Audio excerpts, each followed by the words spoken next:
Wilmington has issued a severe thunderstorm warning for northeastern Butler County in southwestern Ohio, northwestern Warren County in southwestern Ohio, until 5 p.m. At 4:24 p.m., a severe thunderstorm was located over Trenton, moving east at 40 miles an hour.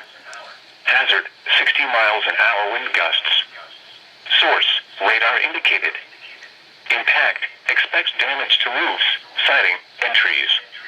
Locations impacted include Hamilton, Middletown, Fairfield, Mason, Lebanon, Springboro, Monroe, Trenton, Franklin, Carlisle, South Middletown, Waynesville, 7 Mile, Williamsdale, Four Bridges, Hunter, Weatherington, South Lebanon, New Miami, and Jacksonburg.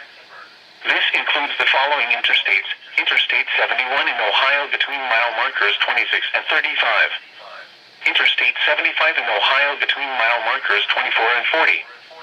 For your protection, move to an interior room on the lowest floor of a building. To report severe weather, go to our website at weather.gov/ILN and submit your report via social media when you can do so safely.